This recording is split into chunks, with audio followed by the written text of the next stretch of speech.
जी, उन रिज़ल्ट के मुताबिक जो डेली का फ़िल्टर है ना, उसने हमें ट्रेड दी थी 12 4 महीनों में, और शार्पज़ू ने हमें ट्रेड दी हैं 10।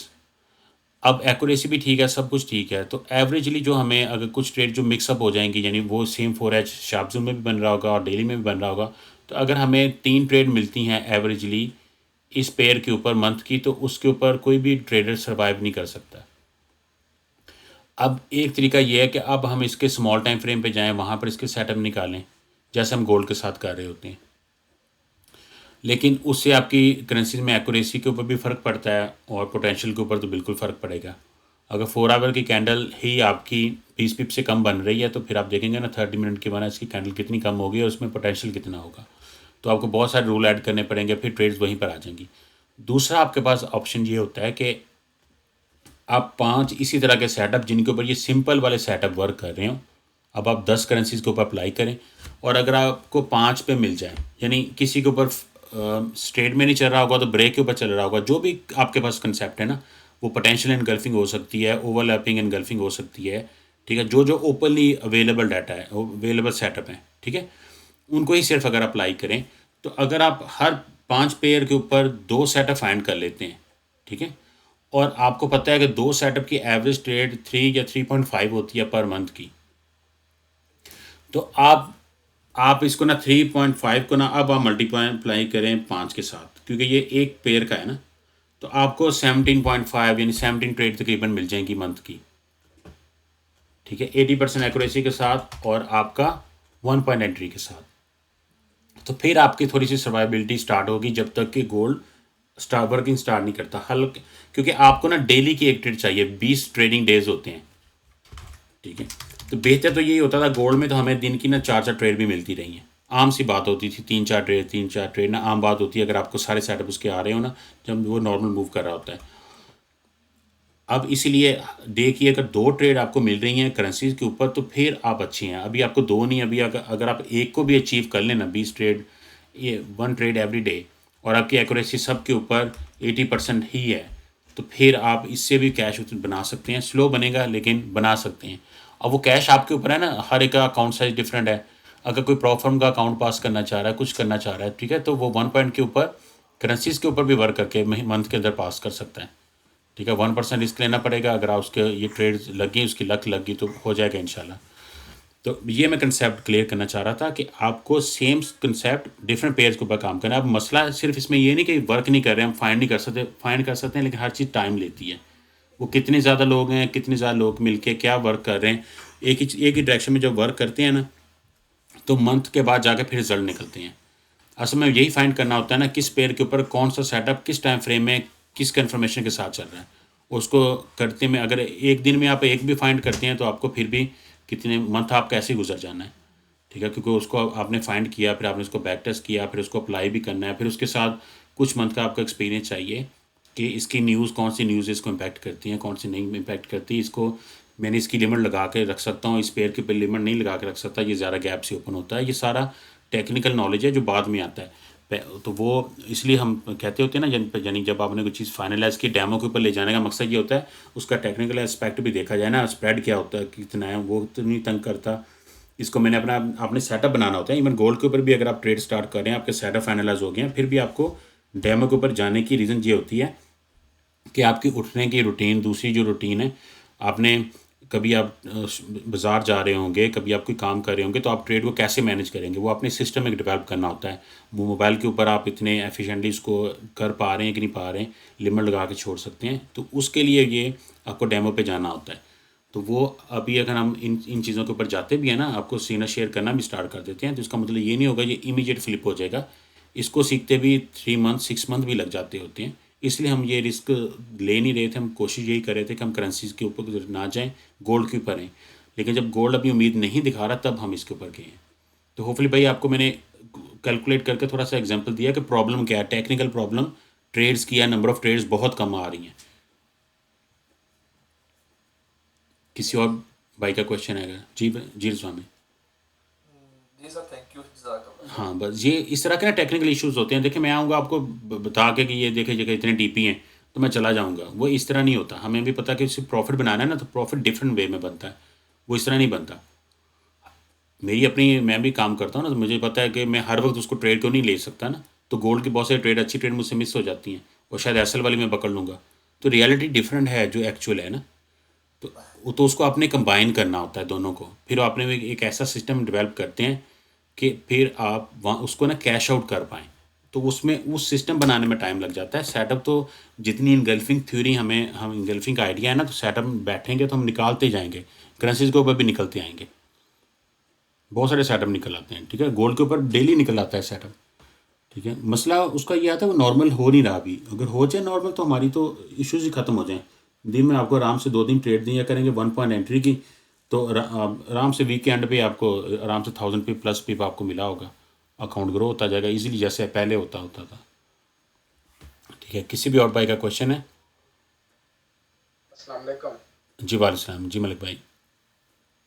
जी अदन भाई, वो गोल्ड पे ना बाज़ औक़ात बड़े जोन हमारे पास बन रहे होते हैं ना, तो हम उसको M1 या M3 में कंफर्मेशन के तौर पर कैसे ले सकते हैं? अच्छा भाई, मेरा ना सिंपल सा रूल है। मुझे पता है आप क्या बात कर रहे हैं ना, हम भी उसको ट्रेड करते होते थे। देखें, ऐसे नॉर्मली फ़र्ज़ करिए आपने इन जोन की बात कर रहे हैं, अब आपके पास 4-5 सेटअप हैं। अब आपके ये जोन ऐसे पड़े हुए हैं, ठीक है, बिल्कुल पास पास। तो मैं पता क्या करता हूँ, मैं जो इनमें से अच्छा होता है ना उसको सिर्फ ट्रेड करता हूँ, बाकी मैं छोड़ देता हूँ।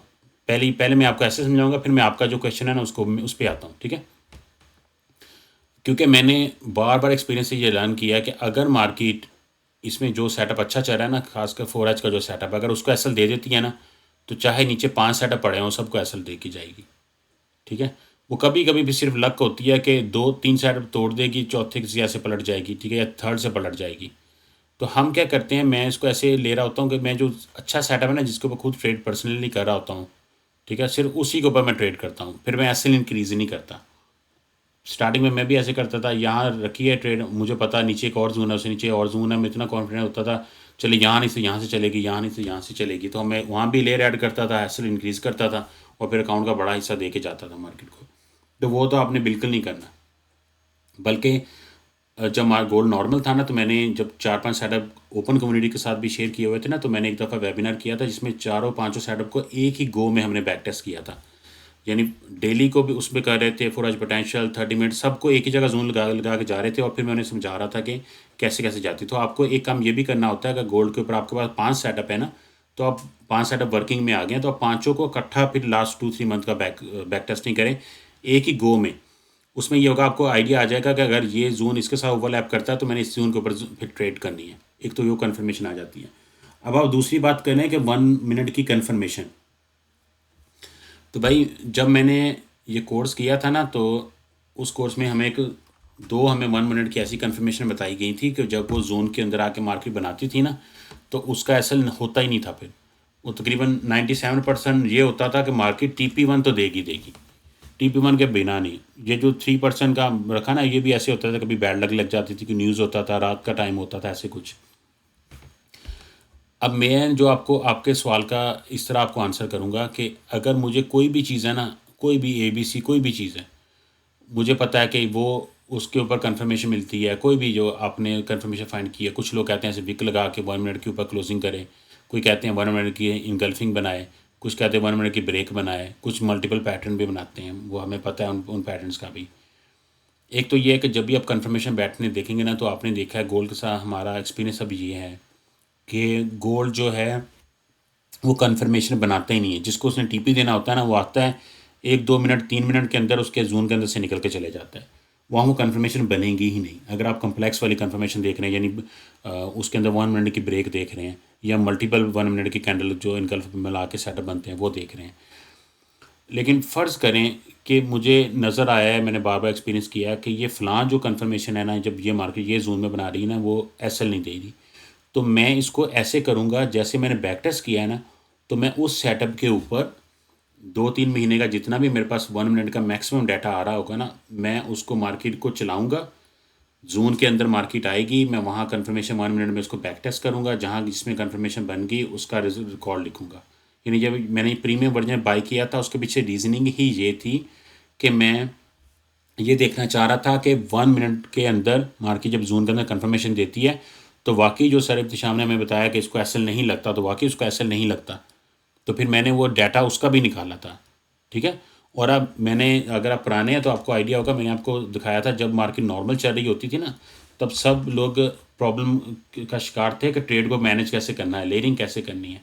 तो उसका भी मैंने हल यही बताया था कि आप क्या करें, जब मार्केट आपके जोन में आए ना, आप बैक टेस्ट नहीं की जब आपने, तो बैक टेस्ट में ये ना देखा करें 2 लेयर से मार्केट 100 पिप चल गई है।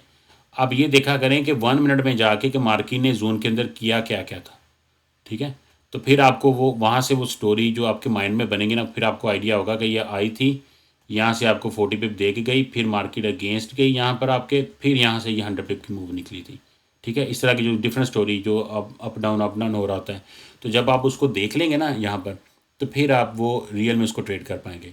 अब आपके सवाल का सिंपल सा क्वेश्चन आंसर ये है सिंपल सा, अगर आपने इस चीज़ को देखा है, ऑब्ज़र्व किया है, और फिर आपने इसके ऊपर बैक टेस्ट करके डाटा निकाल लिया है कि ये वाली कंफर्मेशन 1 मिनट में जब ये जोन के अंदर मार्केट बनाती है ना, तो ऐसा नहीं देती, तो फिर उसके ऊपर ईमान रखें। बाकी जो आप इधर से सुनते हैं, उधर से सुनते हैं, या आपका जो माइंड कहता है ना, उसके ऊपर कोई ध्यान ना रखें। इस तरह के सेटअप थे जिनको ऐसा ना होने का नामुमकिन था, और वो सेटअप आज बनते हैं और मार्केट उनको कोई घास भी नहीं डालती, ठीक है। तो अब वो नहीं डाल रही ना, तो वो मैटर नहीं करता कि वो कितना आलीशान सेटअप था, आपने उसको कितने हज़ार डॉलर दे के आपने वो कोर्स किया था, वो मैटर ही नहीं करता। अगर आज वो नहीं चल रहा तो वो नहीं चल रहा। इसी तरह अगर वो कन्फर्मेशन आपने कहीं से सीखी है, अगर वो डाटा आपको बता रहा है ना कि वो चल रही है, तो वो चल रही है, बस सिंपल सी बात है। अब उसके पीछे क्या लॉजिक है, क्या रीजनिंग है, कोई आपको जाने की ज़रूरत नहीं, अगर वो आपको डाटा प्रूव करे, सिंपल सी बात, ठीक है। होपफुली आपको समझ आ गई होगी, मैंने डिटेल में थोड़ा समझाया। जी थैंक यू। जी, और भी कोई क्वेश्चन है ना, पूछ लें। असद भाई, मैंने वेबिनार नहीं करना था, मैंने एक्चुअली इसकी ना वीडियो लगा के डाल देनी थी, तो फिर मुझे वो अच्छा नहीं लगता जब तक वो आप बात नहीं करते किसी से ना, तो एक बंद कमरे में ऐसे रिकॉर्ड करके डाल दें। क्योंकि हमें पता है कम्युनिटी को, हम जब एक्टिव नहीं रहते कम्युनिटी में से लोग थोड़ा सा हो जाते हैं कि पता नहीं क्या रीज़निंग है। तो अब हम एक्टिव नहीं हैं, उसकी वजह गोल्ड की है। अब बार बार हम ये भी मैसेज करेंगे कि गोल्ड के ये कर रहा है, वो कर रहा है, हम इसको देख रहे हैं सब्र के साथ, इसके नॉर्मल होने का वेट कर रहे हैं। तो मैंने सोचा कि हम जो बैक एंड पे वर्किंग कर रहे हैं ना, उसका थोड़ा सा आपको ओवरव्यू दे दें। ये तो यानी आप समझ लें इसको 10-20% है जो मैंने आपके साथ शेयर किया है। हम वर्किंग बैक एंड पे काफ़ी बड़ी कर रहे होते हैं, कोशिश कर रहे होते हैं। अब ये होता है कि बाज़ दफ़ा हम 1-2 महीना किसी चीज़ के ऊपर काम करते हैं, और क्या होता है कि उधर से जिस चीज़ की वजह से हम निकल के आते हैं वो चीज़ नॉर्मलाइज हो जाती है, हम उसको छोड़ के 2 महीने की वर्किंग वेस्ट जाती है, फिर हम उधर गोल्ड पे आ जाएंगे। तो ये भी हो सकता है, और ये भी हो सकता है कि इस वर्किंग में से कुछ ऐसी हमें चीज़ें फाइंडिंग्स आ जाएँ कि हम कहें ठीक है हम गोल्ड को इसके साथ चलाते हैं, या ऐसे ही होगा कि हम गोल्ड को बिल्कुल खैर बात कह के बैठ ही इधर जाएंगे, ठीक है। तो कुछ भी रिजल्ट निकल सकता है, लेकिन जो कर रहे हैं बैक एंड पे वो आपके साथ बस शेयर किया है हमने। होपफुली मैंने ये थोड़ा सा आपके साथ आइडिया दिया, आप लोग इसको बैक टेस्ट करेंगे, कुछ आप भी हमारी हेल्प करेंगे। अगर आपको कुछ सेटअप वर्क करता नज़र आए इन पेयर्स में से, जो पेयर्स मैंने बताए हैं, तो हमें भी बताइएगा। और भी पेयर अगर आप किसी और पेयर पे वर्क करता नज़र आए, बीटीसी का भी मुझे आइडिया है, वहाँ पे कुछ चीज़ें काम कर रही हैं, लेकिन उसका भी स्प्रेड का इशू है, इसलिए मैं उस तरफ नहीं जा रहा। और बीटीसी भी दूसरी फिर गोल्ड की तरह बिहेव करने लग जाता है जब ऑल टाइम हाई की तरफ जाता है, ठीक है। तो अभी हमने करेंसी को थोड़ा सा टच स्टार्ट किया है, तो होपफुली इसमें से कुछ और निकलेगा, तो फिर वो आपके साथ और शेयर कर दिया जाएगा। नेक्स्ट ये भी हो सकता है नेक्स्ट वेबिनार्स करेंसीज पे भी हुआ करें साथ साथ, ठीक है। चलो मैं इसको बंद करता हूँ, कोई भी क्वेश्चन हो आप मुझे व्हाट्सएप पे कर दीजिएगा। अल्लाह हाफिज़।